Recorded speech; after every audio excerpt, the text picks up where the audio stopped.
Oh, hey there, everybody. Groza, what's up, buddy? Graza. Correct me in chat. I don't want to butcher your name for the duration of our friendship here. Welcome. Let's check on some audio visuals. Let's make sure that YouTube is the live, which evidently Groza is talking. So we're good to go there. Okay, recording on Audacity. Yeah, I'm still using Audacity. Actually figured out the whole crackling nonsense. So converting that's super easy. A hard O, so Groza. Fantastic. I was right the first time. Okay. Alrighty, a lot to get into. So if you're watching the replay on YouTube, just another reminder that the purpose of this production is podcast. So for the first couple of seconds or the first couple of minutes, I make sure that the audio visual is good to go, and then we go live, and then post-production we make it sound all sexy and nice for the podcasting, and we go from there. So again, Groza, welcome in. For everybody else, welcome into Beyond the Verse. Let's get started. You are listening to Beyond the Verse, a Star Citizen podcast. A show dedicated to Cloud Imperium Games, Star Citizen, and Squadron 42. Whether you fight, explore, unite, and or trade, we bring you news, updates, interviews, reviews, and analysis. So sit back, relax, grab yourself a pour of Radegast, and join us as we go Beyond the Verse. Launch sequence activated.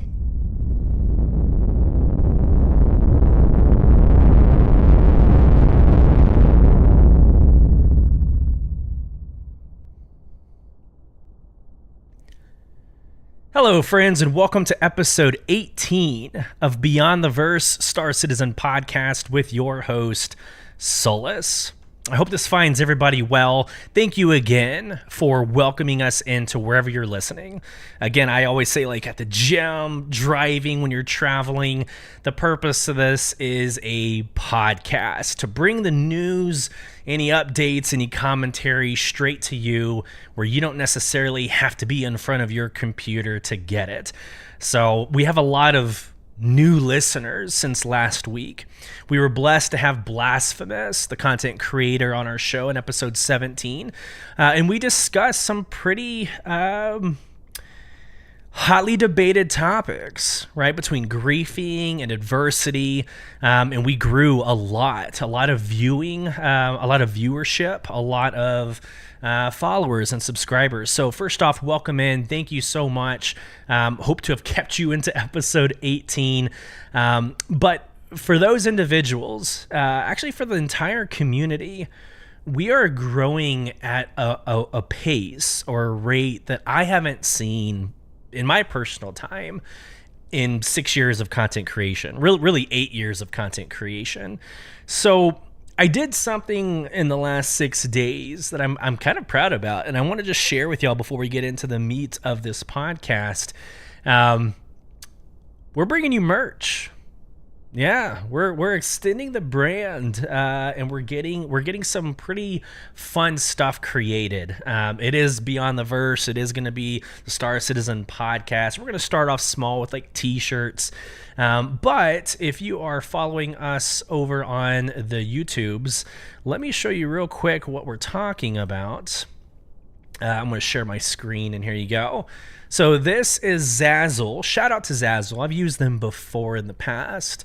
But here we go. We're going to have t-shirts made. For right now, it's going to be for me and some of the organization members that are going to be going to CitizenCon. But this will branch out as general merch for you, the listener, if this interests you, or if this is something that you want to help support the show with. But I love their product. We went for the higher end of their t-shirts, so good quality. I can't wait to see this prototype when it arrives middle to late part of next week. So yeah, so that's super exciting from a content creation piece. Yeah, let's get into this last week from an Inside Star Citizen perspective. And before we get into the actual article that came out on Monday, want to talk about, like, I guess the last couple of days. So there I was, knowing that 320 is right around the corner, which will get rid of Port Olisar. I decided, actually it was earlier today, I decided I'm going to fly my Carrack with the Pisces in the garage and the Ursa rover, right, in that garage. I'm going to fly over and make it a big to-do. I'm going to go to Port Olisar, and I'm going to do some screenshots and some videos. It's going to be phenomenal. And then Star Citizen happened. I got interdicted, so I'm in Hurston. I got interdicted between Hurston and Crusader. And if you are aware of the Carrack, you can't really solo fly that ship. You can't actually shoot any weapon systems from the solo pilot seat. And so I get interdicted, I start getting shot at, so I'm literally holding down Y to get out of the seat. I'm running to my Pisces, my medical Pisces. It's not even the expedition or the regular, it's the medical Pisces. I run to that hangar, I get in it, I fly up, and I start taking care of the three pirates. Well, long story short, they blow up my Carrack. That's fine. Whatever, lifetime insurance, which it doesn't matter in this current moment anyways. They blow up my Carrack, and then I take 2 of the 3 out. I get the 3rd down pretty well, like low armor, low shields, and they end up blowing me up. So here I am, dead. I'm having to go back to Lorville and like spawn. So I get into my 400i, and I'm like, hey, second time's the charm. I told you on episode 17 I suck at all things dogfighting. So I'm like, you know what? I'm going to get in my 400i. I'm going to see if I have any better luck. And I did. I was able to actually get into Port Olisar. But then this happened. I tweeted a video and put it on TikTok and YouTube Shorts, and it's actually getting quite a lot of hits. So let me pull this up and kind of walk you through this whole experience. So, sharing my screen for those of you on YouTube. So here we go. Let me just back this guy up. Make this full screen. Okay, all right. So first off, let me just pause this. So here we are. I'm flying my 400i. There's Port Olisar in all of its beauty. And I'm like, all right, this is going to be great. I'm going to do some pretty cool panning. I'm going to like move around and show everything because this is it. I'm not going back to Port Olisar ever again, right? 320 is going to launch at some point in the next couple of weeks. And this won't be here, right? Seraphim will be here. So here we go. So I'm going to go ahead and play. So I'm flying around. This is 500 times speed, by the way. So I edited it, made it, a lot faster than what you would normally see. So it's very beautiful. You got Crusader in the background. You got sun reflecting and refracting on everything. Super beautiful, right? All right, let me just pause this. I get the good idea, like, hey, I'm gonna fly through the rings because those are unique, right? No other orbital station has rings to fly through. So let me go ahead and just fly through this and experience the glory that is Port Olisar. And let me just kind of play this video and just I'll show you what happens. Here we go. Yep. Oh, there goes my left wing, and chaos ensues. Yep. And my ass is dead. Okay. So this good idea fairy, wanting to do something great to like memorialize Port Olisar, and somehow, some way, somebody or something destroyed my left wing, and I go through this mass spiral, this mass chaos. Now, word of the wise, if you start losing control over your ship and like that happens, hold down shift, which is your thrusters, and then X. Shift and X. So X is like your anti-flying. It's like your anti-thrusters. So it'll make you stop where you're going. So shift, X, hold that down, and you can actually regain control of a very like crazy ship. So I was able to do that. I actually EVA'd out and flew around to one of the landing pads and was able to actually get into Port Olisar and whatever. But I think that's appropriate. It's appropriate for many reasons. It's Port Olisar. Like that's Port Olisar. It's always been this hub for PvP, at least in my experience in this last year. It's always been this place. It doesn't have like a medical bay to rejuvenate your health or anything. So like you're already going there at risk, but it always seemed to be risky because of PvP, and Crusaders usually where a lot of that action happens. So I just thought that was a fun story to kind of get the podcast going, break the ice. But I got Star Citizened pretty well. The only other thing that I wanted to kind of brief or bring into the community, I did get the model, the Carrack model from JRDF. I ended up starting it this past weekend and made some progress on it, as you can see on stream. So it's not painted. It's literally just kind of disassembled from the anchors. It's all put together, but it needs painting now. But as you can see, it's pretty awesome. I actually love the detail of each of the pieces. It was pretty easy to put together, but I did have some casualties. I had a turret that lost a couple of its barrels.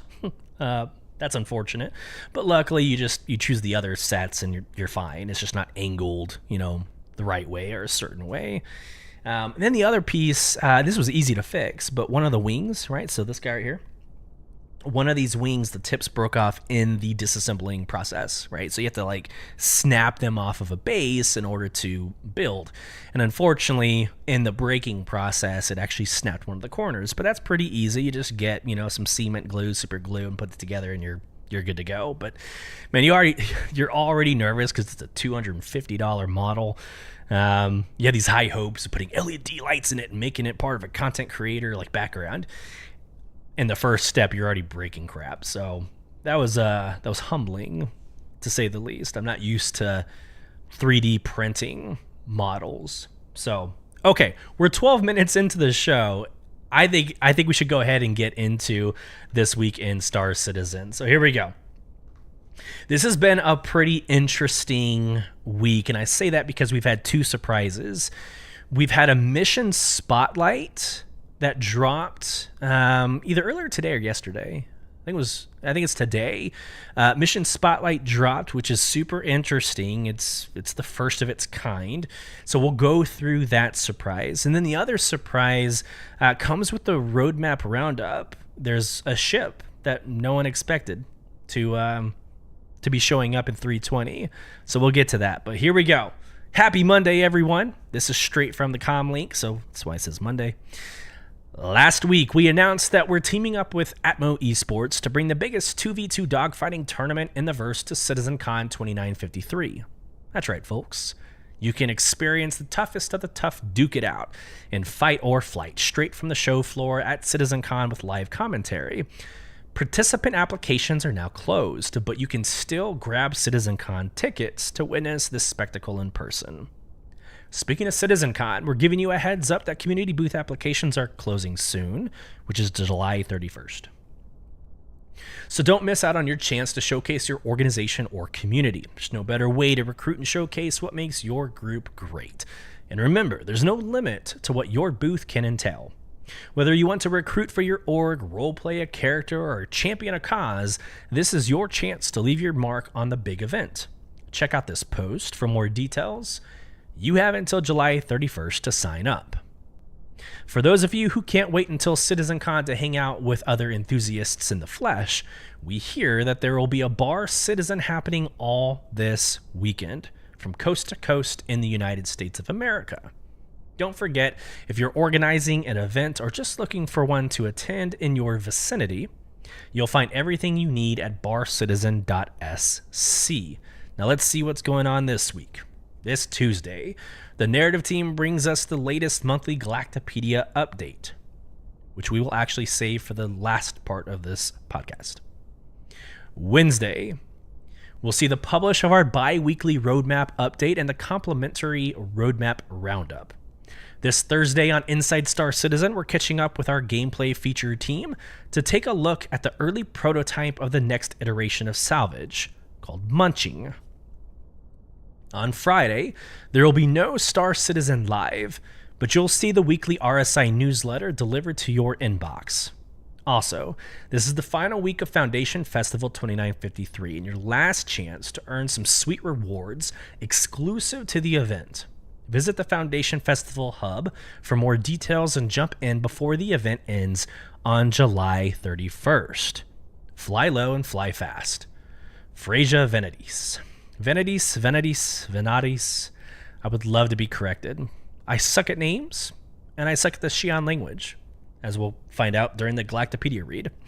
So, anywho, and then it goes through the weekly community content schedule, which we just recapped. But again, some interesting things that weren't actually on this week in Star Citizen. Like I said, there was a mission spotlight that dropped. Super interesting. So let's get into the roadmap roundup. We're at 16 minutes and we do have a lot to do. I do want to actually watch the Inside Star Citizen video and give kind of a reaction piece like we did a couple episodes ago. That was received really well, and I want to make sure I'm receptive to that feedback. So we're going to watch the Inside Star Citizen, and then the Galactapedia, of course, is like 21 articles, 1 full length and 20 short length.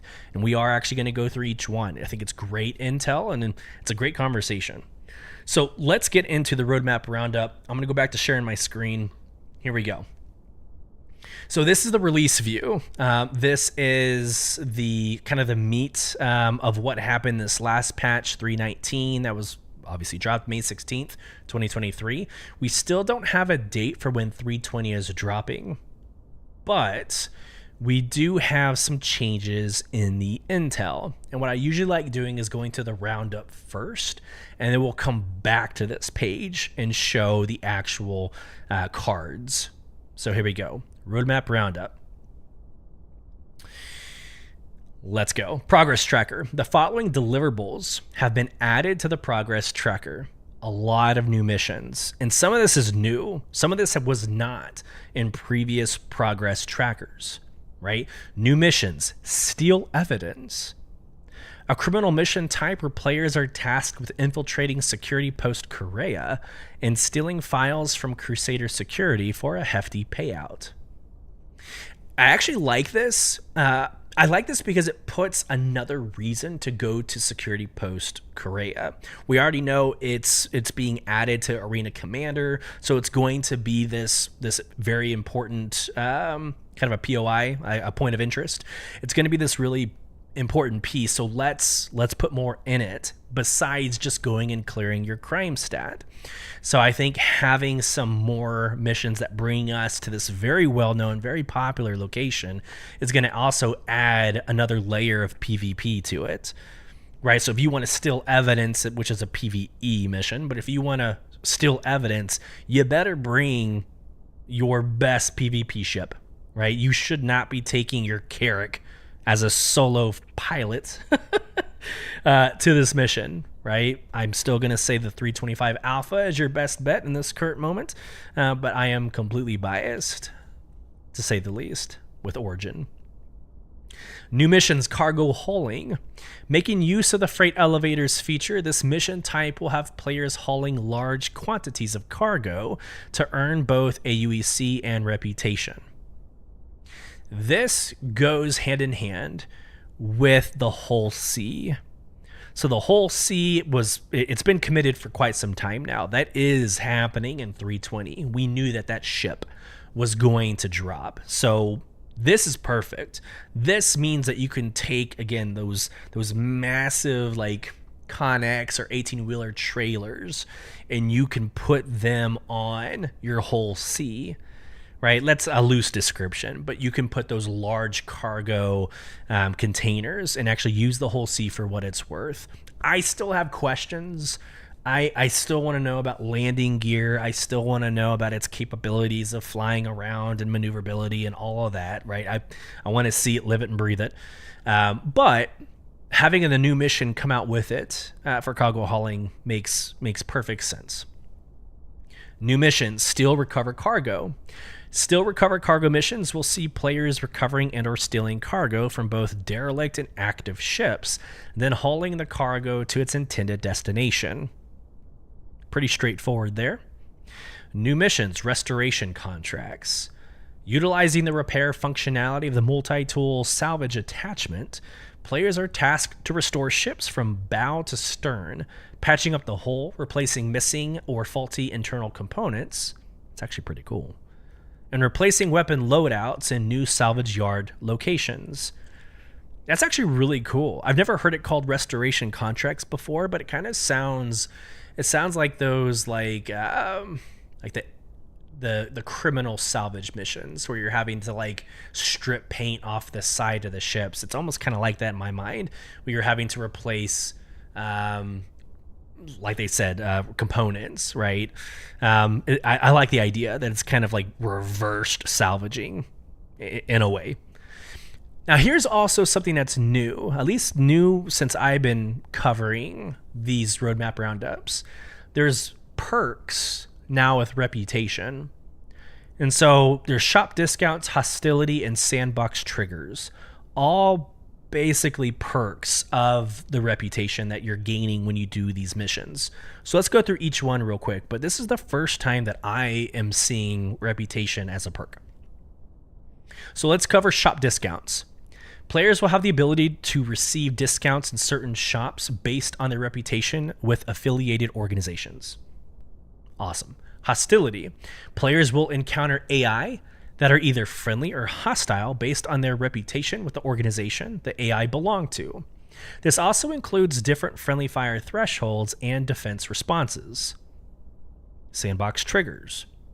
This feature will allow for players to have their reputation increase or decrease with organizations based on their actions in the persistent universe, separate from missions. This, in turn, will either allow or prevent players from accepting missions for particular organizations. I love it, honestly. These reputation perks or additional impacts that influence your game, it makes it matter. It makes the missions that you choose and pursue matter. It's not like this random, hey, let's go do XYZ because you're in a mood to do it. It gives a purpose. It gives you direction on, which reputations you want to pursue. Now, unfortunately, my mind immediately goes to like World of Warcraft, where you have, I think at this point, you have like hundreds and hundreds of reputations that you have to foster in order to get your best in slot gear. Now, I do not want that to become something for Star Citizen where you can't have access to your ship's best turret or your best quantum drive because you don't have the reputation with them. I agree with the shop discounts. I agree with like it being a cheaper price if you have a good reputation with the seller or the vendor, but making it like gating it. If you gate it, I think it destroys parts of the game, right? So shop discounts, great. Gating it where you can't access the same assets. I think that's where I personally would draw the line, but my initial reaction to reputation, but the rest of it looks beautiful. I love it. That's where we should be. It's where we should be going. And if you're watching my screen, the surprise was just ruined for you, but here we go. Release view, the first one, physicalized cargo updates. Adding new functionality to accommodate the release of the Misk Hull C. This includes both automated cargo loading at Leo stations, as well as SCU containers up to 32 SCU. Okay, I don't think that that's necessarily new, but what is new? Now, let me preface this and say that it's stating Alpha 3.20.x. That doesn't mean that when 320 drops, you're going to have access to the ship. It just means in the umbrella of 320, at some point, we will have access to the following ship. Here we go. The Crusader A1 Spirit, which is why this episode of Beyond the Verse Star Citizen podcast is called Spirit. Surprise, surprise. No one knew that the A1, which is the bomber version, was going to be introduced into the game. But sure enough, reading from the article, building, balancing, and implementing Crusader Industries' light bomber, the A1 Spirit, into the game. That's phenomenal. Another ship. So the whole C and the Crusader A1 Spirit coming out in 320. Love it. I absolutely love it. Now here is, it's not even like a bad response to it, but it's like this, maybe like a question I have. With all of the physicalization of cargo and all the updates to cargo, I'm actually surprised that it's not the C1 Spirit, which is their container version or logistics version of the Spirit. So I would love to hear from CIG, and I might actually reach out to CIG to have the question or to ask the question. But why not the C1? E1, whatever. So the Echo 1 is like the luxury model. Usually the luxury models are postponed or the last to launch of a ship line because it requires new assets, right? You can't just copy and paste existing assets, which is what we saw last week in the Inside Star Citizen. You can't just reuse the same assets. You have to go in and make the luxury or the passenger aspect unique to every single ship. So, and I don't think Crusader has a luxury ship yet. So it's not like the Origin design language that you could just copy and paste. It's the Crusader design language. And again, I don't know of a luxury version of a Crusader ship. Anyways, so I'm curious about the C1, but great news, super exciting. Can't wait to find out more. Let's keep moving. The last piece of this roadmap roundup, the new Crusader platforms, new missions, retrieve, consignment. If you've been listening to this podcast, we've been talking about it for a couple of weeks now, a couple episodes. Nothing new here. Retrieve consignment is going to be a fun mission set. Looking forward to it. Looking forward to flying the whole sea. Let's actually go back and look at the release view at this time. So again, 319 launched May 16th, 320. We don't have a date yet, but here's your two locations. Seraphim Station, Seraphim Station, it is replacing Port Olisar. It's going to be above Orison. It's going to be larger. It's going to have all the amenities. That's committed. That's happening. That is coming out in 320. Because of this, I'm probably going to I will be making my new home Crusader because I want to be part of the Seraphim Station. I want to kind of just live and breathe that. And I think it's a better system. I know there's a couple of friends of mine who are going to kill me. It's a better system than Hurston. Just saying. Tentatively, the new Crusader platform. So that's still marked as tentative, but that could be happening. So there's your two locations. Let's look at the 11 gameplays. Most of this is Arena Commander, but here's your new missions, retrieve consignment, Arena Commander front-end update, which is like your user interface when you first get in, your experience, the player experience that you're going to have. Arena Commander new race tracks, Arena Commander new Horizon Speedway rework, Arena Commander new dogfighting map, Jericho Station, which, oh my gosh, quick backstory on Jericho Station. So Xenothreat drops. Xenothreat's happening. My brother and I are flying around for the first time doing Xenothreat. And we saw this massive station. And yeah, it's called Jericho Station. But we flew around it. We got out and EVA'd. And I'm like, what is this? I had no idea that it existed or the lore behind it. So that discovery that my brother and I had, those are like the moments that you don't get back. We will never again have that experience of just kind of stumbling upon Jericho Station. But it was so cool to see this massive station. Find out on the side of it, it's INS Jericho, going into Galactapedia and the comm links and researching what INS Jericho was, is just a really awesome experience that we had, especially for somebody who lives and breathes, for lore. I digress, but I think that's a really cool story. And now seeing it coming into like a dogfighting map in Arena Commander, absolutely love it. Love to see it. Arena Commander, new elimination map, Echo 11. Arena Commander, experimental game modes. That's going to be important. Real quick, I think that's the solution to last week's interview that we had with Blasphemous, right? The 30 versus 30 versus 30 tank issue that happened on that Saturday. I think the experimental game mode, that's the solution in my opinion, is setting the left and right limits, setting who can be in, the audience size or spectator modes, or what's going to be allowed, what's not allowed. This is how you do a content creation event. Now it sucks because I want to see it in the PU for all the reasons we mentioned. I want to be able to fly a whole C or a whole E and have advertisements on the side. Like I like the idea of a persistent universe world, and doing that kind of spectator loop. Unfortunately, I think Arena Commander is going to be the right answer, at least initially. Arena Commander, new dogfighting map, Winner's Circle. Let's keep going. Arena Commander, new map, Security Post Korea. There you go. Which is interesting because you're going to be fighting the actual station itself. So you're going to be taking out turrets and taking out hard points. Super exciting, something unique. New missions, salvage contracts, cover up. Tentative, physicalized cargo updates.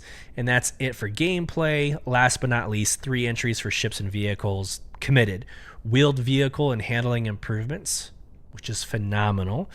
If you've been listening to the last couple episodes, you know one of my favorite loops is to land like an MSR or a Phoenix far away from a bunker, like 15 to 2,000 clicks, and then riding the rest of the way in an Ursa Rover or my Lynx. But doing so is a nightmare. It is so hard to control your ground vehicle going from your ship to the bunker. A small little pebble on the ground makes you fly across the map. It's crazy. So I would love to see, I can't wait to see the wheeled vehicle handling improvements. Here's the MISC whole C. There you go. It's one step closer to the whole D and the whole E, Delta and Echo. And last but not least, we already talked about the Crusader A1 Spirit.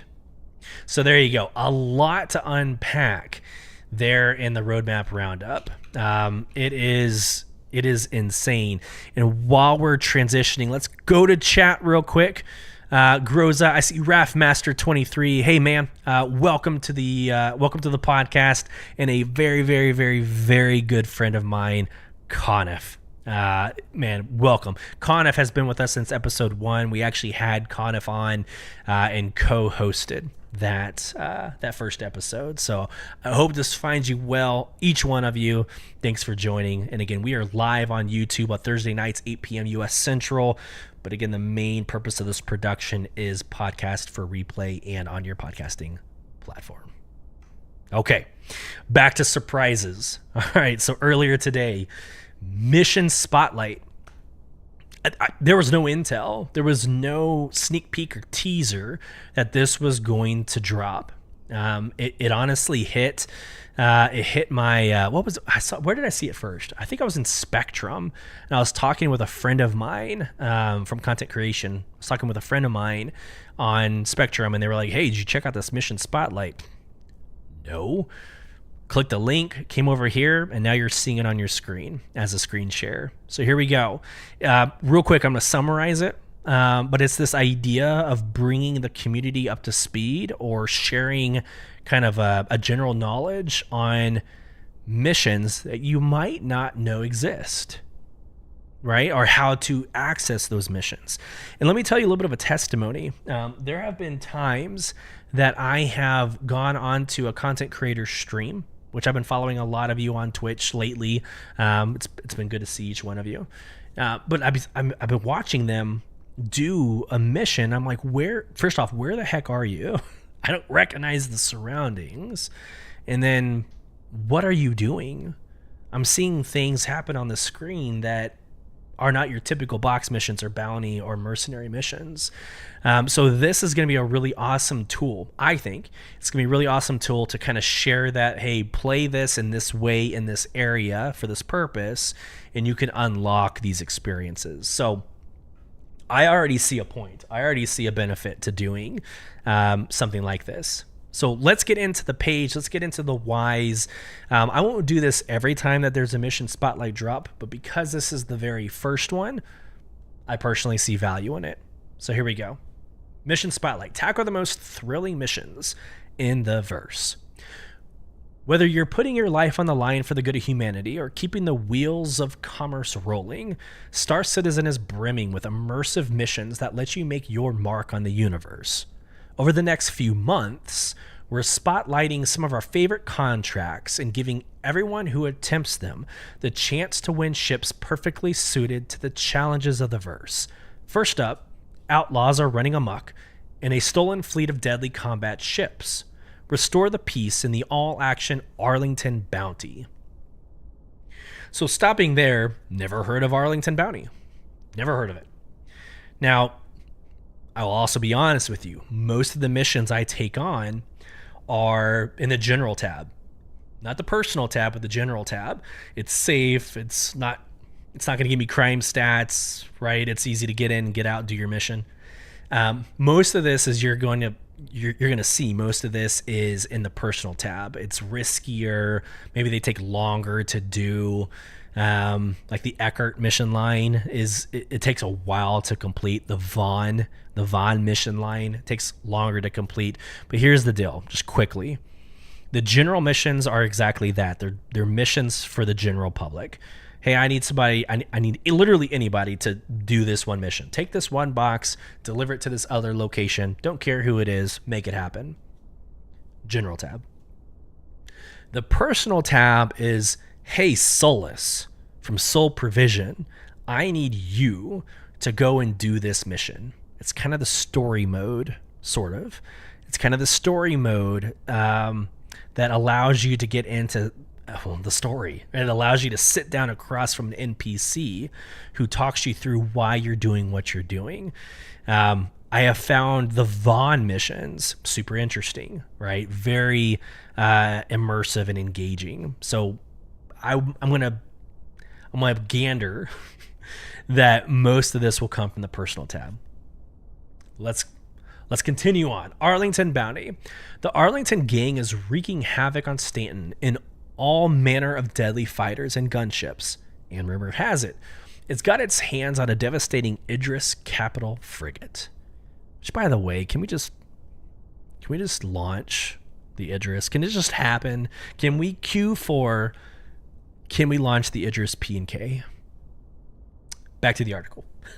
Take down Arlington targets, keep the system safe, and reap the rewards of a job well done. Whatever your ability level, it's the ideal way to hone your ship combat and flying skills. Let's keep going. Before you begin, mercenary Miles Eckert is responsible for many of Stanton's bounty missions, and he only hands them out to pilots he can trust. To get in his good graces, earn your tracker training permit certification from the Bounty Hunters Guild, which is available from the mission manager in your Mobiglass. So that is on the Generals tab, right? Getting started. Once you're certified, it's time to meet Miles. You'll find him at the M&V bar in Lorville, Hurston. Then there's nothing left to do but to gear up, take off, and head to the marker on your star map. Arlington Bounty features 7 increasingly difficult missions with a final fight against the fearsome enemy Idris. Take it down to become bounty hunting legend, and don't forget to snap a screenshot for the chance to win a killer free ship. Now that's super awesome. That's different. Yes, you can play the game, you can get your reputation up, you can earn AUEC to buy these ships. This is an external avenue that the community managers are trying to foster that says, look, you're not only are you playing the game, but here's a chance to impact social media, to take a screenshot, a video. I'm sure at some point there'll be a TikTok submission or YouTube short submission, but it's their way of saying, look, another layer of engagement could yield one of 3 prize ships. And it's actually like, it's like Redeemer, Eclipse, and I can't remember the third one. But some really awesome opportunities. Then it goes through tips and tricks. The Arlington gang takes no prisoners, so your best bet is to bring a friend or 2, or to even the odds. If it's me, with how much I suck at dogfighting, I need like my whole org. So soul provision, fire up, let's go. Because I can't dogfight. Back to the article. This is vital in later missions as the skill of the enemy ships grows substantially. Optimize your ship loadout for heavy firepower and high defense. And according to the lead mission designer, the more missiles, the better. Yes. Check out the ships below for out-of-the-box loadouts, perfect for tackling the Arlington threat. So when I hear missiles, I'm thinking Eclipse. Give me my size 9 torps, and I can take out an Idris pretty easily. That piece is easy. Right now, the AI for these capital ships they're kind of lame. It's kind of easy. I would not take an Eclipse against like a dogfighter. Wouldn't do it. But against a capital ship, absolutely. Right? Absolutely. Here's your Arlington Bounty screenshot contest. It's not just the fate of the system at stake. Snap an action-packed screenshot of you and your crew taking on the Arlington Idris for the chance to win the Eclipse, the Redeemer, there you go, and the Arrow. Upload it to the community hub or Twitter, which x.com, not to bring up that whole conversation. So are we saying tweet now? Are we saying zeet? X-eat? I don't know. Anyways, to be in with the chance to win, read here for the full details and terms. All right. And then they're dropping 7 ships. So 7 ships to help you out. Here we go. So the Ares Inferno, which more than likely means that the other Ares is also available. But Ares Inferno, this is your ballistic version. The Ion, if I'm not mistaken, is your repeater, your laser repeater. But here you go. The Ares Inferno ballistic version, $250. Man, it's almost like I prepared for this podcast. Here's the Ares Ion laser equipped capital ship killer, $250. Here's your Arrow for $75. Eclipse for $300. Which, let me go back to the Eclipse. So first off, B2 bomber. If you know what a B2 bomber is, here's your B2 bomber in game. It's a very sleek, I'm going to say it's a very sexy ship. It's very, very well done. It's fun to fly around. But these are your size 9 torpedoes. You can one shot, very high risk target bounties if you do it right. But you've got these massive torpedoes. So beautiful. The Hammerhead is a great organization. It's not a capital ship, but it's a gun ship. It's got massive turrets. It's got several hard points to man. So I would take your org out in this $725 Hammerhead. Here's the Redeemer. It's a smaller gunship than the Hammerhead, but the Redeemer is a phenomenal option for a gunship.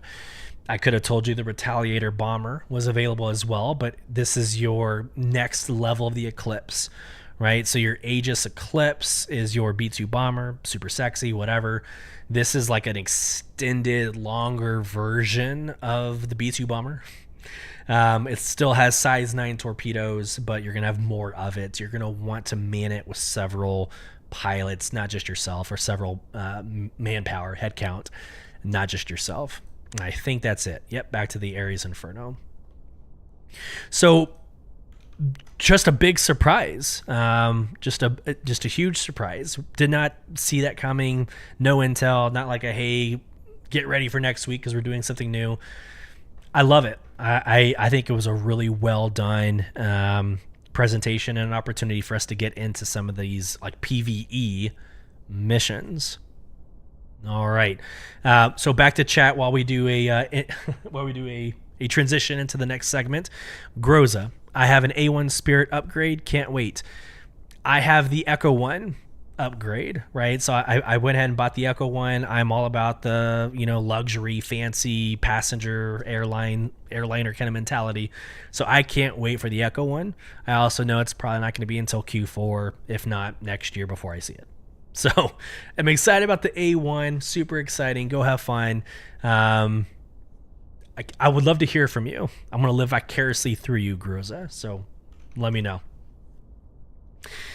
All right, let's go to our second to last segment. We are going to watch Inside Star Citizen, do a little reaction to it, but this version or this episode of Inside Star Citizen is called Preparing Prototypes.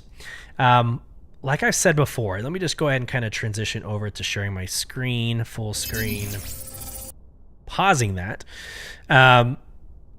If you are interested in the gaming industry, you need to watch every single one of these episodes of Inside Star Citizen. You don't need to know the ins and outs of what everybody does, but you need to be able to speak the language. Prototypes are like the good idea fairies, right? So in a studio, you're not always 9 to 5 or 7 to 8, 7 a.m. to 8 p.m. You're not always doing, something. You're kind of waiting for other asset creations or other teams to do their work so you can go back and do your own. So there's some downtime. And with that downtime, a lot of developers, publishers, editors, a lot of what they'll do is kind of ideate on these opportunities, maybe again these good idea fairies that they're wanting to try out. And so a prototype is how you get your idea across. It's how you show people, communicate, demonstrate the capability of your idea. And what usually happens, not to go into the video and spoil any of it, but what usually happens is you take existing assets and you tell your story. It's the most ridiculous looking thing because you're using, again, assets from other parts of the production process. But again, you're trying to depict, you're trying to show decision makers, producers, right? You're trying to show these senior level leaders what they want to invest their next time, talent, attention, man hours, headcount, etc. Right? So you need to know what prototypes are. It's like pre-white box. So your prototype is your good idea fairy. The next step, white box, is like, all right, so we're committing to the idea. Let's start seeing it come to fruition. So without further ado, let's get into this week's Inside Star Citizen prototypes. Here we go. Welcome everyone to another episode of Inside Star Citizen, our weekly look at the behind-the-scenes development of what my mother calls that video game Jared's making whenever she explains it to her friends. It's quarter 3, and if you've been following this show in any of its incarnations for a while now, you know that the road to CitizenCon is a very interesting one for our weekly video content, as we skillfully avoid all the hot topics being saved for the big, now 2-day event, and use that challenge as an opportunity to explore aspects of our development that might otherwise never get a chance to shine. It's an opportunity this quarter to look at how Rastar is being used to remaster existing UGFs in Alpha 320, to explore racing a little bit, and a new ship that readers of Jump Point magazine and our social media channels probably already know is on its way. An update to Claudius and how it's being used to create even more immersive environments heading your way, and then a spin around the whole VFX department to see what they're up to. Yes, Virginia, it's true, there will be fire. We can do all this and more as we navigate our journey to the big 2 days in October. But up this week, and my reason for sitting here at my desk, dumping just a little bit of SCL into our ISC, is to talk to Torsten and Jacob from the EUPU feature team about the prototyping process, how they test design and programming implementations at the earliest stages, and how it relates to munching, an important component of salvage, and my nightly routine just 20 minutes before I go to sleep. Real quick, it's not just game production. Right now at Amazon, as a senior program manager for Amazon Business, we're talking 2024, right? We're already looking at what we call OP1 docs. We're already authoring what we want to do with our time, attention, headcount, manpower, our man hours into the next year. So Q3 is like, how are we getting over the hump and creating new goals for 2024? And so I think what we just heard Jared talk about was this is preparing for CitizenCon, right, in October. It's the late part of October, but it's really just finalizing what's remaining in 2023, but onward, looking into the next year and what they can commit their resources to. So again, not just the gaming industry, this is really across most corporate America.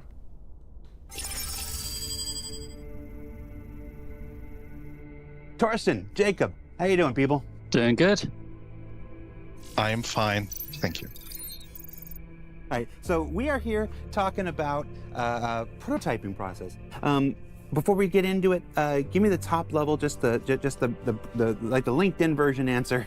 What is a prototype and why do we do it? A prototype basically can have several facets in game development, and for us particular, it is always about gameplay, and in this particular case, it is about the technical, the technical problems that we might face and we might have to solve.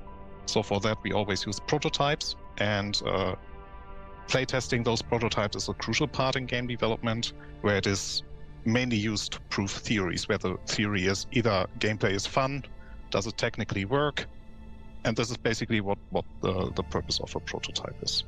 Anything you want to add, Jacob? From more of a dev perspective, we tend to take what the designer's vision is for gameplay, and then we've got to figure out how can we achieve that in the game.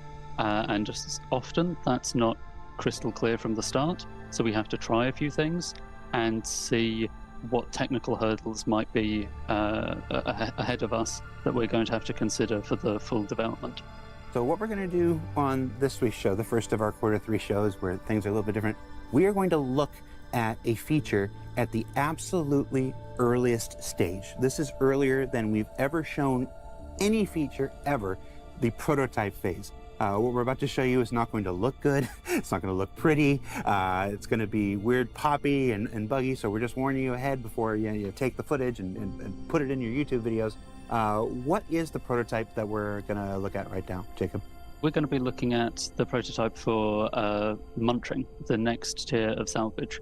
The idea being we need some way to take apart a larger ship and break it into little pieces so that you can then pick it up in your salvage ships, gain some material from that, and you'll be able to sell that later. But we're going to be looking at just the breaking a ship apart phase, which is what we're prototyping here. All right, so I got it queued up here. Let's take a look at this here. So obviously this is a vulture approaching a gladius. Yep. So for the prototype, we've added in a new munching mode, sub-mode to salvage. So all of that hull scraping UI has disappeared. And we're going down to just what we need for this prototype, which is the ability to break apart a ship, which at the moment is going to look exactly the same as if you blew it up with your guns, but in future that would look rather different. What's happening right here? I see the bar filling up on the left.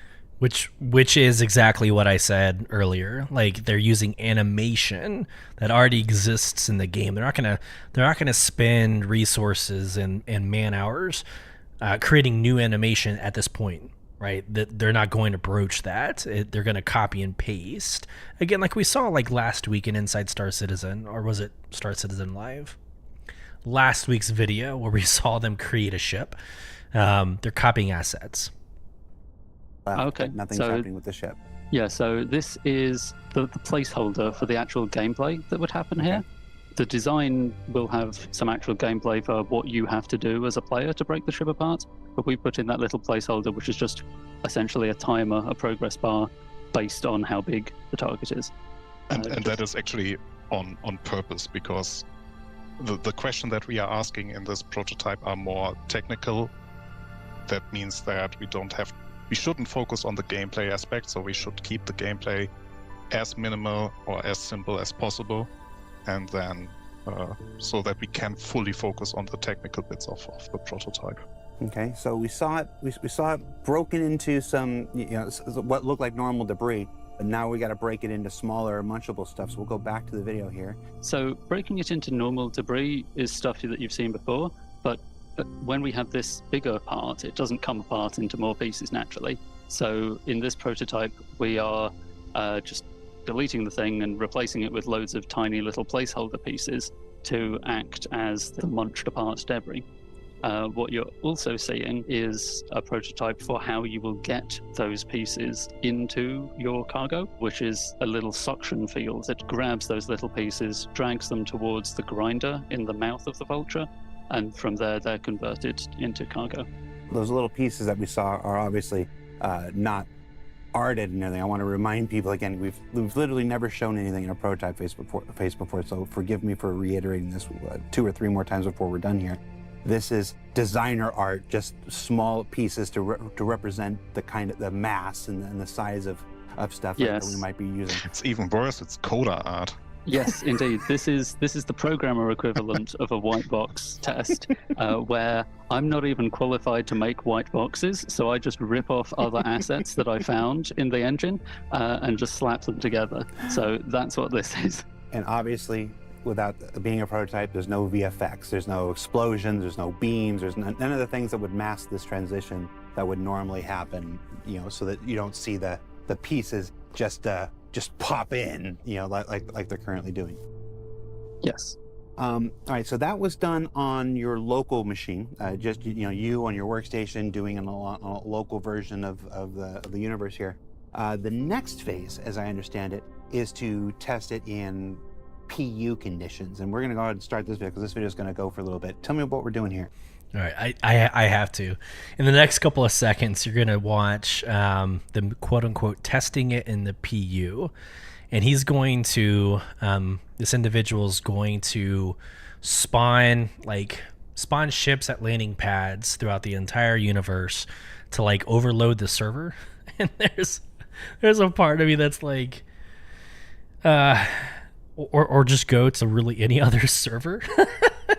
I don't want to ever become a podcast that's bitching or griping or complaining. Never want to become that kind of content creator. But it's just you can hear the next couple of seconds them talk about, well, we want to make sure that we get the frame rate, the FPS, down to a dismal number. I'm like, or just log into the game during a high velocity hour. All right, I'm done. Yeah. So I'll tell you what we're doing, and then we can discuss later why we're doing that. Exactly.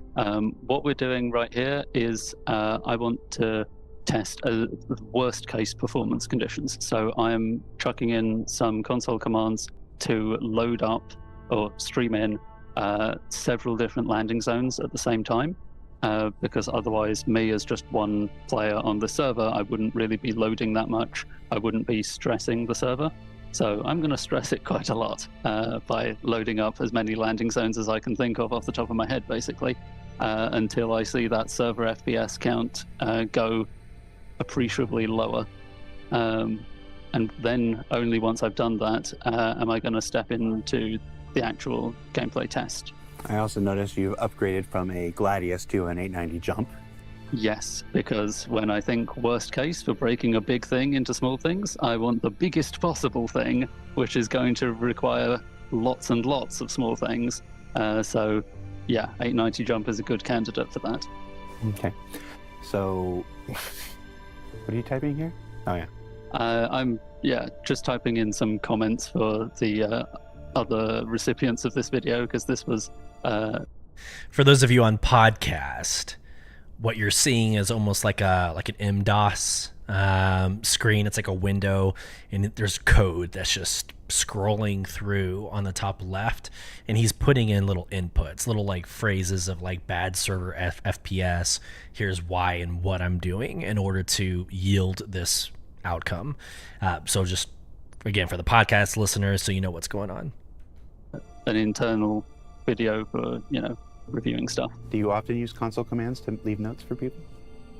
There are other ways, but it's the most convenient. So, all right. So we've got the server simulating PU conditions. All the landing zones are loaded at once instead of streaming in and out like they would normally would. Yes. So it's actually worse than you would see on a normal PU.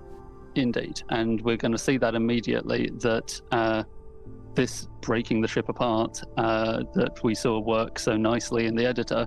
Well, I've really annoyed the server here because all of these pieces are, popping in a not so great way, and I make a bit of a sarcastic comment about it in the console. it's important to create these conditions, to test these things, not just in ideal conditions, not just the ideal universe of your own computer, or even the PU when it's like first loads and nobody's in and everything's great. No, indeed. What I'm testing here is worse than we would hope it ever to be. We don't want it to ever be this bad, but we got to test it because it might be. All right, so here's where beams would be shooting out, starting to break the ship apart. Yeah, there'd be extra gameplay here, there'd be VFX or whatever, but in the editor version, we saw pretty much as soon as the big piece disappeared, all those tiny little bits turned up. Well, it's not going to go that way in this situation. We're going to be waiting quite some time for all those little pieces to turn up. Gotcha. And so while we're waiting for those pieces to turn up here, let's talk about what we learned from what we've learned from these tests so far. Obviously, there's some performance stuff, but there's also some gameplay implications from what we've seen. Torsten, you want to talk us through it? Well, I can talk about some parts that we learned from, right? Sure. So the best thing that you can learn from a prototype is actually everything that goes bad, because this is the stuff that you can then iterate on and make the gameplay or the technical stuff even better. So from the gameplay perspective, so I will just talk about the gameplay stuff, and Jacob can talk about what we learned from a technical perspective there. Is from the gameplay we learned that what about big ships? So how, for example, now you saw the Vulture trying to attach to the 890 jump. That is a bit of a wonky situation and it doesn't feel right. So what about Vultures actually munching bigger ships? So how can we make that an interesting gameplay?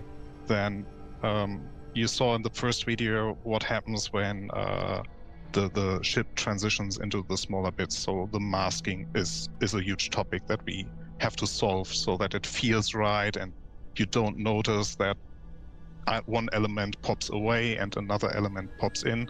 So we definitely have to mask that. Then what you might have seen in the first part is the conversion of materials. I don't know if you paid attention to the filler station bar that basically fills the SCU crates in the backside of the Vulture, but that filled drastically faster than it would normally do with hull scraping. That means that... So again, for those of you on podcast, the Vulture has like two arms, almost like it's almost like the Banu Defender, right? So the Banu Defender has like these arms that reach out. The Vulture is very similar. So two arms reaching out, and what you're seeing on the screen are these pieces. It's the debris that's kind of being literally sucked in. It looks like these pieces are being sucked into a mouth, and it's actually underneath you, so you're not really seeing it go anywhere, but it's coming into something that's underneath the screen. What you're about to see is the Reclaimer, and the Reclaimer has a phenomenal animation that kind of shows reaching out and grabbing and kind of doing this function, in a larger scale, obviously, than a Vulture. So again, for the podcast listeners, trying to paint that picture as you're driving and listening to the show. It would be more painful for you to munch because you have to stand up from your seat more often, go down to the filler station, remove the boxes. So this is definitely an issue that we then have to solve, because we really don't want to have this gameplay to be more tedious than it has to be. So we have to find a solution how we can make it more like much nicer for the player to actually remove those crates there. Then the navigation around the pieces is also something that we notice isn't that fun. So we will probably utilize the tractor beams there because we are anyway working on them, but maybe that makes it much easier for players instead of flying around and getting the pieces between the fork of the Vulture and then having it disintegrate, but instead you pulling the pieces in with a tractor beam. The fork of the Vulture is very limiting in terms of what pieces will fit, so this is also something we learned. And a big thing is, which already is standing out, is how can we make it fun and unique for the Reclaimer. So we just were looking in the prototype at the Vulture, and the big question that our team was asking in the end of that prototype was like, okay, how can we facilitate the claw and the uniqueness visuals, or the uniqueness in general of the Reclaimer to actually facilitate that gameplay. And like right now, you can see the Reclaimer's arm reach out and like clamping or munching this massive piece of debris. And have it stand out and be meaningful and fun. All right, so a lot of gameplay, gameplay implications from just that little prototype. Jacob, what was your takeaways? From the tech perspective, I'm looking at things like the performance and also just what am I going to have to account for to achieve the designer's vision here. And I know that we're going to want things like the time that it takes to destroy something to be somewhat proportional for its size and mass. But from the initial prototype, I could already see that a bigger piece taking longer. It already takes a few seconds with the Gladius. If we're going to scale that up and scale up the time as well proportionally to a big target, we're going to have to think about what equation are we going to use for scaling that, so that it doesn't take you ages, like sitting there for minutes to break something apart. I got to think about how I'm going to hook in the visual effects and the audio. What dependencies am I going to need to get involved? Speaking of judging time, the entity system is taking a little bit of time to spawn all the spawn debris. We've been talking. This is still going at the moment. Obviously, there's going to have to be some optimization work there with the entity system.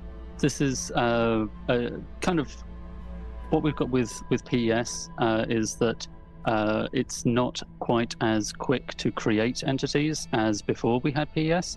And we have all sorts of great stuff that comes with PES, so this is just a small limitation that we have to learn to work around. But it tells us that gameplay ideas that we had before PES might need some adaptation in order to work efficiently in the post-PES world. So speaking of which, let's go back to the video. I think we're about to get the entity spawns now. Any second, this is playing in the background while we've been talking. Here any moment now. Yes. There we go. There we go. And a bit of a flicker as they come in, but they're finally here. So yeah, this tells us, well, in this worst case scenario, this performance is obviously unacceptable. We're going to have to do something about this. So we're thinking about how can we change our approach? How can we optimize what we've got? Discussions in various different directions. But this is a key takeaway from this prototype, because if it had gone differently, if we tried this and the pieces turned up in just a few seconds or so, then we'd have known that this approach on the whole was probably acceptable, and with a little bit of optimization, it'd work. But that's not what happened. The stuff took minutes to arrive, and that means we have to do some more serious rethinking about how we're going to approach this. The vision and the basically the acceptance criteria our directors define, they are still untouched, right? So those are still to be fulfilled, and even the overall vision that we as the team defined for how that gameplay should play out, those will be like, those are already set in stone because we all agreed on those.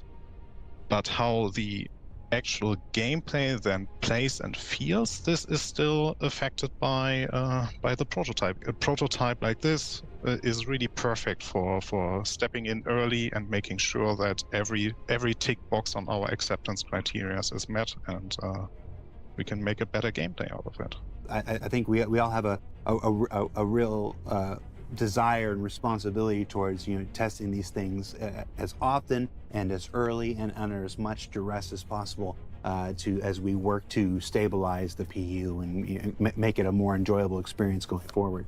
So Torsten, Jacob, thank you for hanging out with us today. Thank you very much. Thank you. Bye. Bye.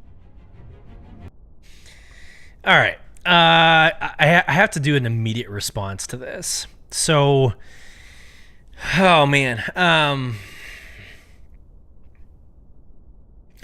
things will take time, and the persistent entity streaming that we're all wanting out of this game is a major dynamic that we're having to that we're having to consider, right? That the developers are having to consider and experience.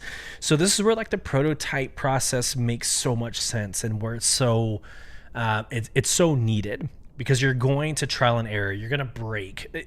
You should purposefully break the systems in order to find out what needs to happen. And you heard it. You heard it from these engineers who said it very explicitly.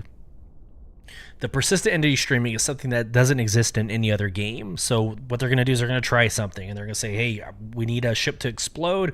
We need to be able to munch on the debris.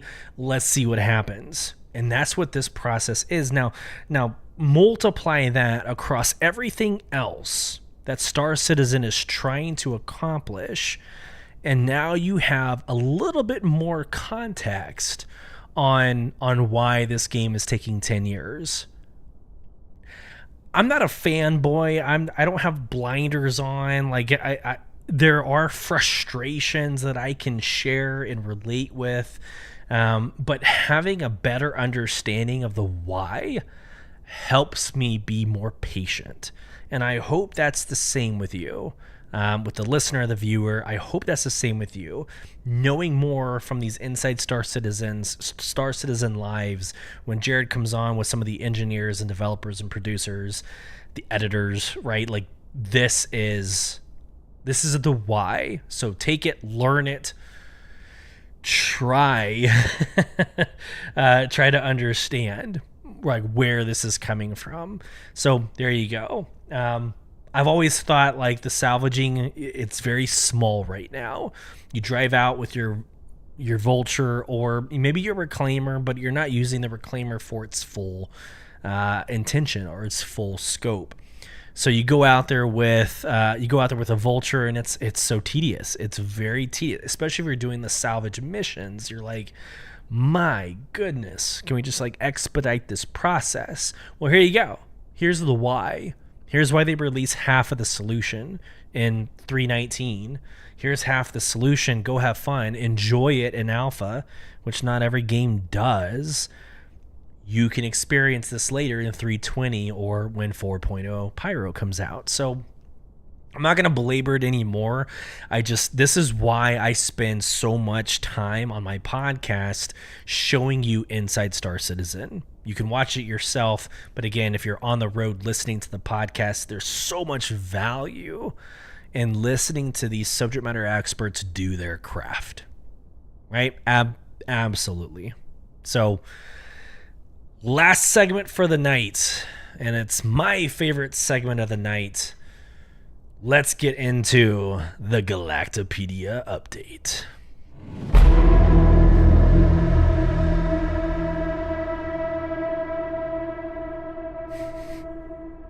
Yeah, it's lore time. Let's go. New lore. Yes. And there's so much. There's so much to cover. One full article, 20 short articles. I asked a poll over on Twitter of the kind of 4 subjects that dropped on Tuesday. What excites you the most? Handedly, it was the systems. So we have 2 systems to discuss. We have 3 people. Maybe 4 people, 3 ships. I forgot the combination. But let's just go straight into it. Here we go. Galactapedia, sharing my screen for those of you on YouTube.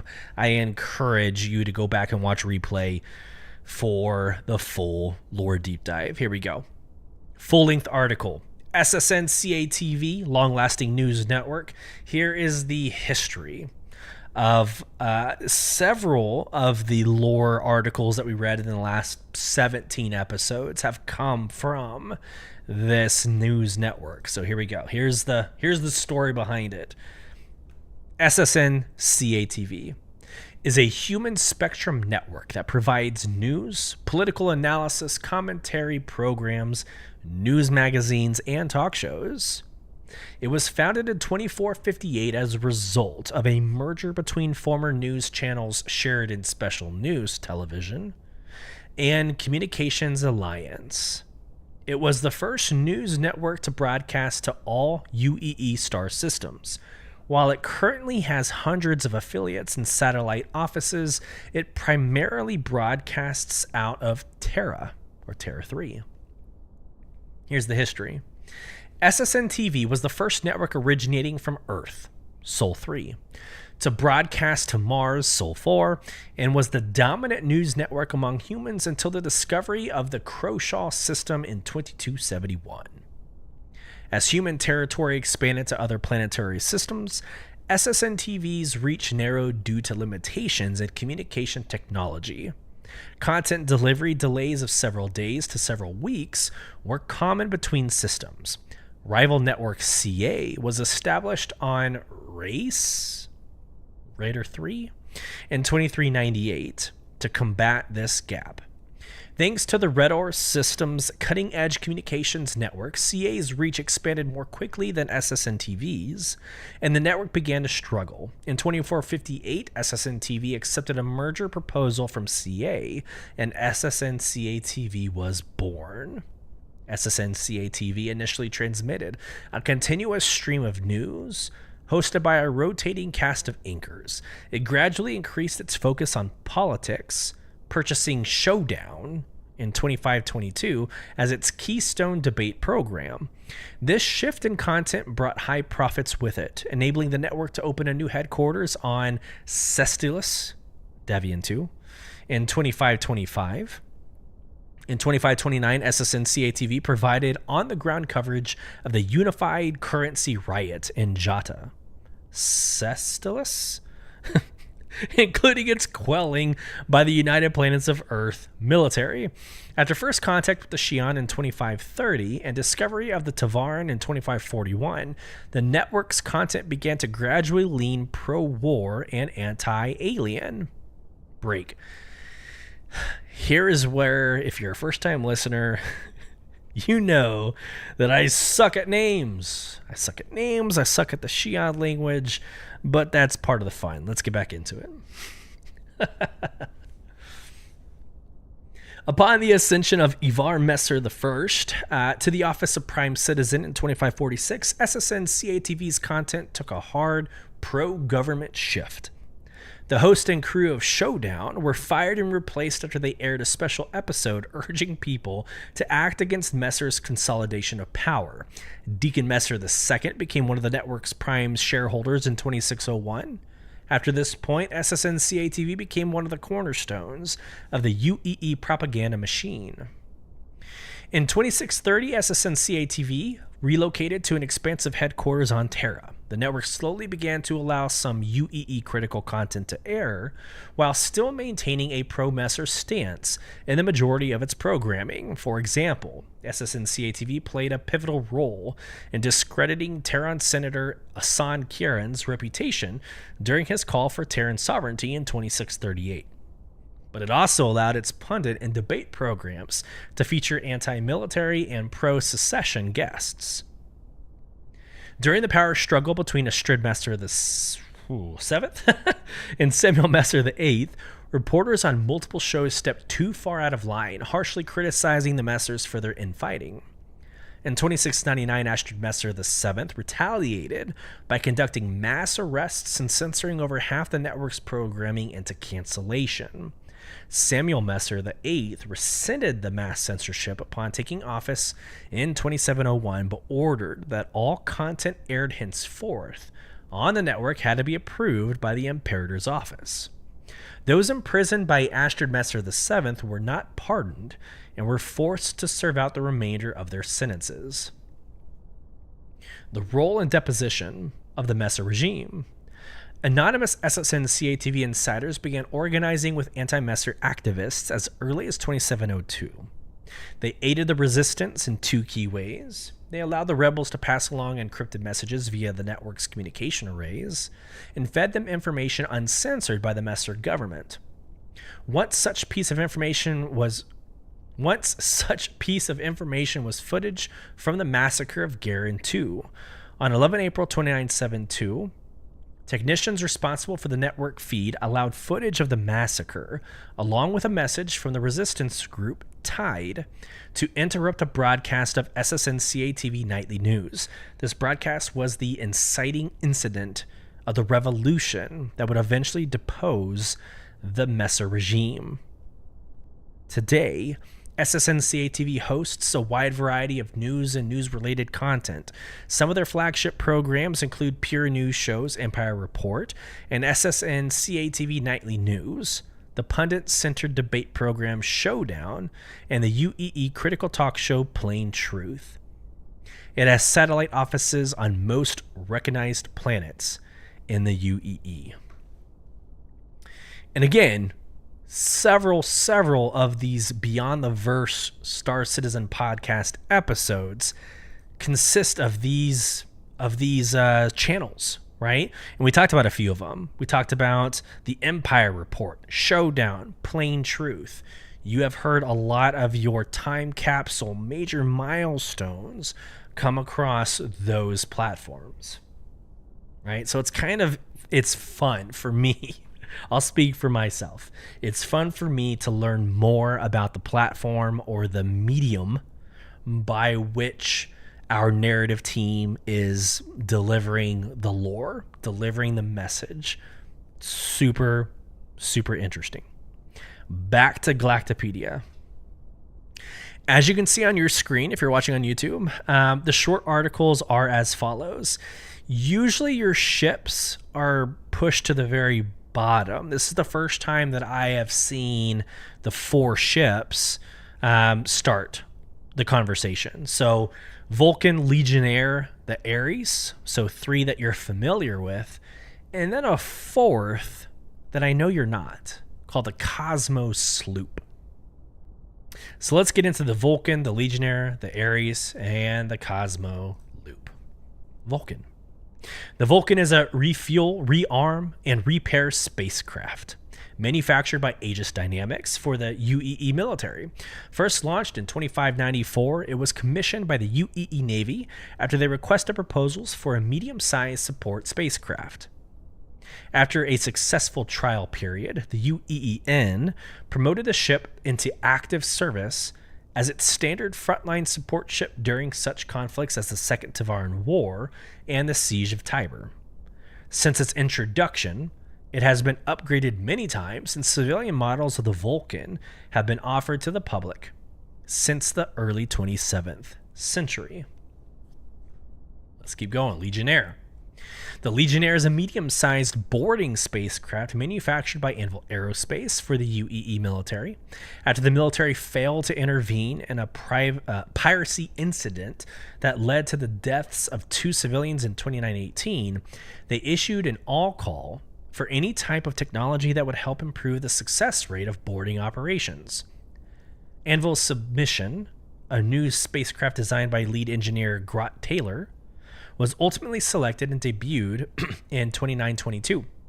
The Legionnaire's advanced integrated infiltration system, 2-in-1 docking collar able to connect to all UEE standard apertures, and trio of shield generators streamline the boarding process and decrease the likelihood of accidents.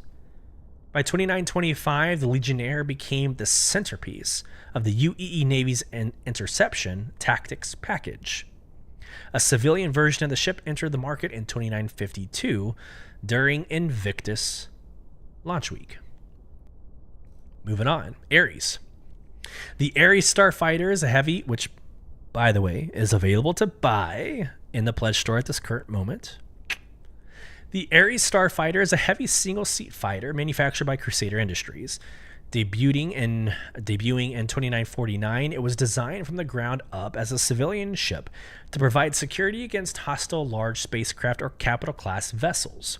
The Ares chassis is fitted with a modular weapon mount specifically designed for use with the custom-made Bearing SF-7 series. The laser-equipped Ion variant is adapted for spearheading attacks, and the Inferno variant is equipped with a ballistic weapon that allows for overwhelming gunfire, fitting it into a disabling role during battle. Now, I do not personally have experience flying either the Ion or the Inferno, but it's Crusader Industries. It's got to be a phenomenal ship, right? in my opinion. All right, here we go. The ship that I'm pretty sure none of you have heard before. The Cosmos Sloop. The Cosmos Sloop was a limited-run luxury leisure spacecraft manufactured by Cass Aerospace. Launched in 2604, it was the company's debut ship, personally designed by founder and lead engineer Leonard Cass. Its controls were set up with ease of use in mind, so that even newly minded pilots could fly it without facing a high learning curve. Additionally, the hull featured the open circle signet and curved wings that became a hallmark of Cass's future designs and later those of Anvil Aerospace. There you go. It's the backstory of Anvil Aerospace. The Cosmos Sloop was retired the same year it debuted after a period of poor sales partially caused by the then ongoing Second Tavaran War.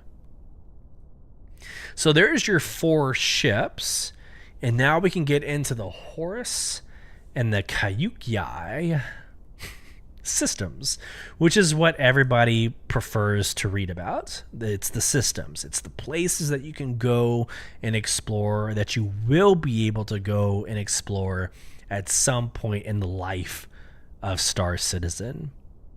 So the first one we're going to go to, Horus system, also known as Red Sun.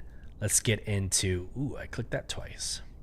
Let's get into Horus, Serling, Horus 2, Horus Belt, Horus 3, and let's just stop there. Okay. The Horus system is a planetary system in the UEE that consists of an M-type main sequence star, 2 terrestrial planets, a super Jupiter, and 2 asteroid belts. In 2528, nav jumper Marie Sante reported her discovery of the Horus system to the UPE, alongside detailed documentation describing its celestial bodies. It was incorporated into the Perry line. That's huge from a lore perspective.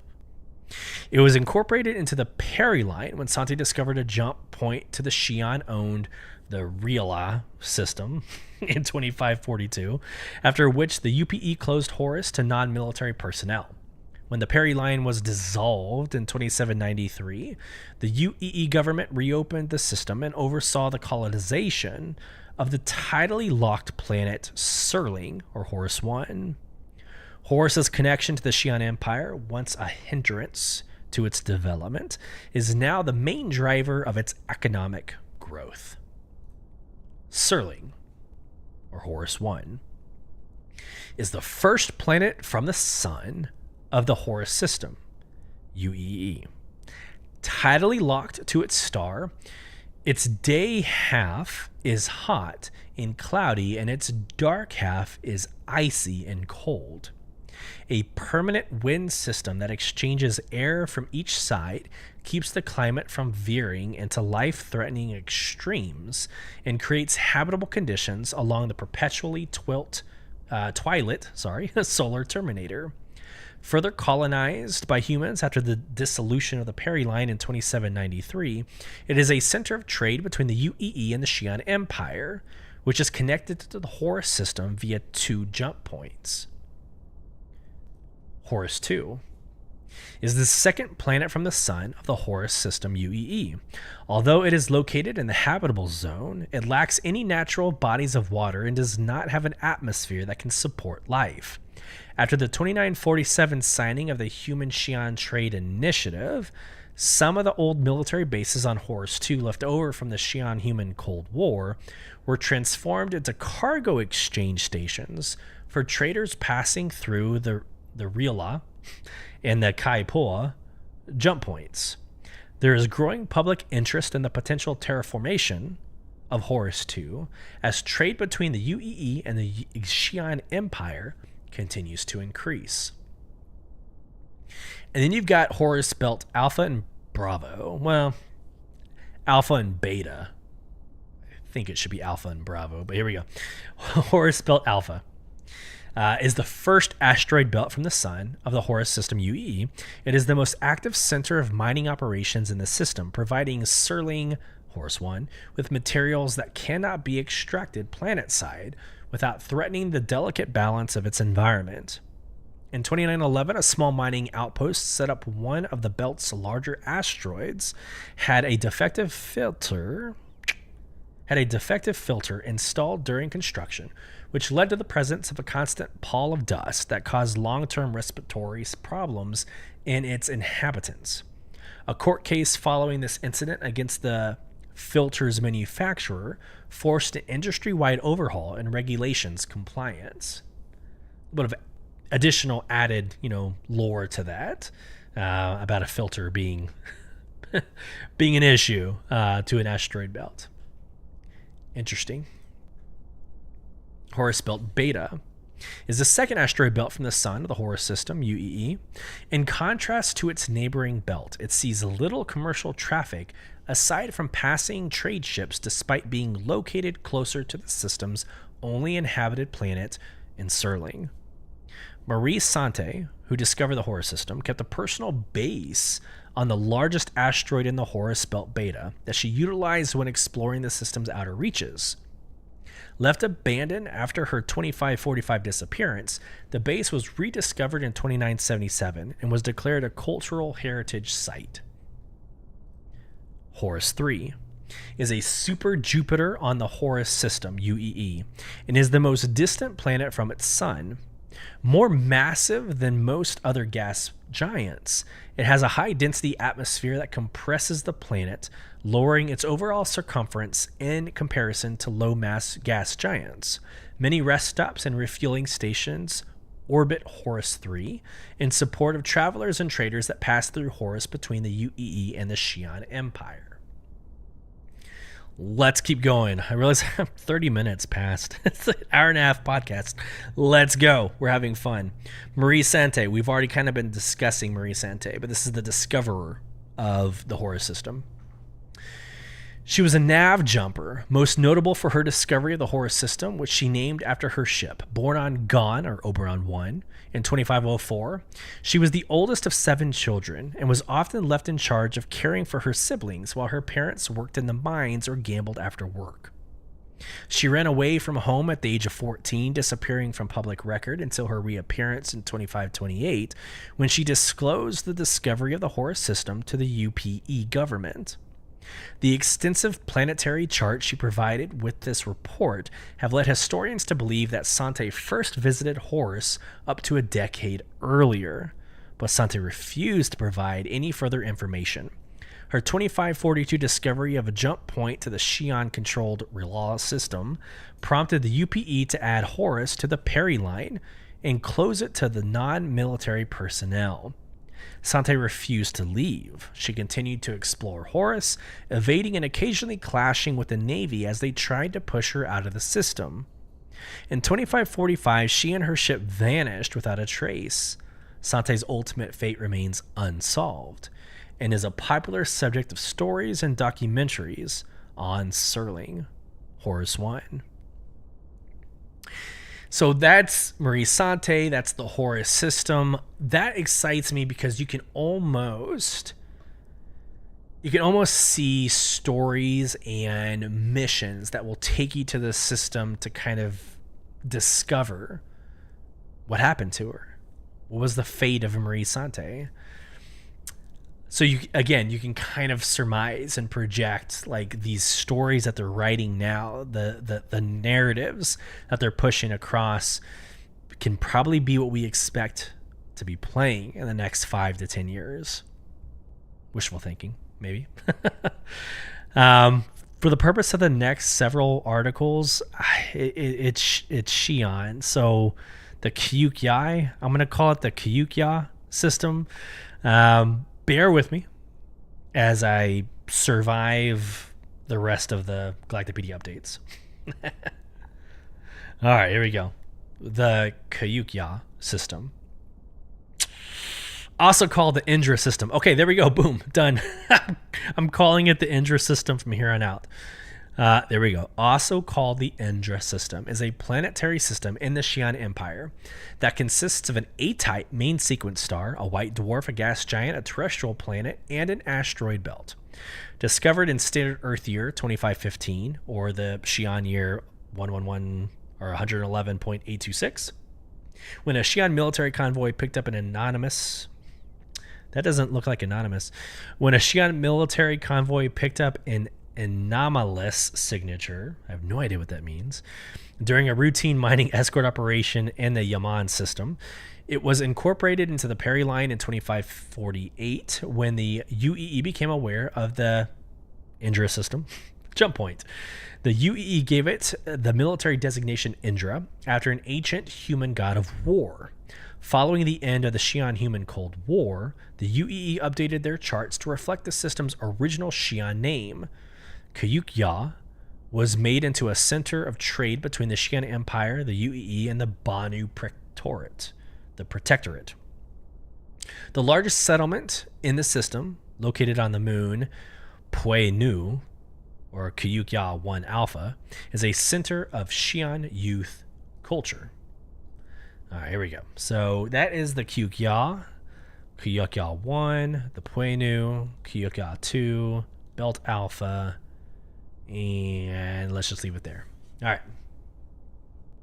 Kayuk-Ya 1 is a gas giant in the Kayuk-Ya system, Xi'an Empire, and is the closest planet to its suns. Orbited by a far-reaching set of rings composed of rock and ice, the sight of the binary stars at the center of the Kayuk-Ya against the dramatic backdrop of these rings has been a recurring subject in Xi'an poetry since it was first discovered in Xi'an year 111.826, or Standard Earth year 2515. The Xi'an government requires that any new space stations built in support of intersystem trade must be placed in orbital positions that will not mar the natural beauty of the rings. All right, moving on to the moon, Pui Nu, or the Kayuk-Ya 1 Alpha. It's the moon of Kayuk-Ya 1, Xi'an Empire. During the Xi'an-Human Cold War, it was the site of a Xi'an military base that was used as a launch point for scouting missions into the UEE territory. In 2798, a few years after the dissolution of the Perry line, the Xi'an government converted the base into a hub to facilitate trade between the Xi'an Empire, the Banu Protectorate, and the UEE. The free contact between these civilizations has fostered the emergence of a Xi'an youth movement that rejects traditional values and embraces trends from other cultures. Kayuk-Ya 2 is the second planet from the suns of the Kayuk-Ya system, Xi'an Empire. Due to its acutely tilted axis, it experiences extreme variation in its seasons. For nearly a quarter of each year, the suns shine directly over one of the poles, plunging the rest of the planet into a lengthy and dark winter. When the suns reappear in the sky during the spring, they generate powerful heat and storms that cause catastrophic floods and lay waste to the landscape. Kayuk-Ya Belt Alpha is an asteroid belt in the Kayuk-Ya system, Xi'an Empire. Some of the larger asteroids are occupied by members of the Yu'la, the professional class of criminals who operate with the conditional approval and oversight of the Xi'an government. People conducting inter-civilization business at the trade hub Pianpui.Alpha on Pui Nu sometimes hire information dealers, bodyguards, mercenaries, loan collectors, or other Yu'la who operate from the Kayuk-Ya Belt Alpha when the need arises. Keep going. All right, Errol Navis, hero to accountants everywhere. Let's take a look at who Errol Navis was. Errol Navis was an accountant and amateur explorer best known for his 2861 discovery of the Oso system. That's big. That's important to lore. Born on Cartana, or Kano 2, to two geoengineers, he became an accountant at Shubin Interstellar in 2843 after completing a mathematics degree. Later attributed to a childhood spent in a series of confined, environmentally controlled bases, Navis described himself as harboring a strong desire to live in a world with open skies and breathable atmosphere. When Shubin denied his transfer request to Terra, Navi purchased a small ship, which he used to take himself and his young daughter Oso on weekend trips to exotic locations. During one of these trips, his scanners picked up an anomaly in the outskirts of the Castra system that turned out to be a jump point to an undiscovered system. He used the reward money from the UEE government to buy a home on Terra and start a business as an accounting consultant. So that's cool, finding out that he named the Oso system after his daughter. I would totally do that. My daughter's name's Evelyn. I don't know about a system being called Evelyn, but I would totally do that. All right, we have 3 more articles. Dahansel Kosoko, Niseruoth, and Kauakoya. Like I said, bear with me. We're going to get through this somehow. Last 3 articles. Dahansel Kosoko was an explorer and nav jumper best known for his 2539 discovery of the Gurzel system. Born on Sestilis, he joined a nav jumping crew in 2529 when he answered a local job posting. In 2538, he suffered a starship crash that required 8 months of inpatient care and resulted in the loss of one of his legs. The insurance payout from the crash left him with enough money to purchase a new ship, which he did the day he was discharged from the med station where he'd been recuperating. He headed to the then Nivelin system and began scanning. 3 weeks later, he picked up minute traces. He picked up minute traces of a strange signal, which upon close investigation proved to be a jump point to a previously unknown planetary system. Kosoko reported his discovery to the UPE government and requested that the system be named Odara after his aunt. It was renamed Gurzel and added to the Perry line in 2542 when the Rila Odara jump point was discovered. Kosoko remained a nav jumper until his death in 2581 due to a malfunction in his ship's air recycling system. That sucks. What a horrible way to go. What a horrible way to die. A ship's air recycling system error. Bummer. It's not a very sexy way to go. All right, here we go. Names that I can't pronounce. Niseruoth, why not, was an amateur explorer and a historian best known for her Xi'an year 111, 847, or standard Earth year 2542 discovery of the Gurzel Rila jump point.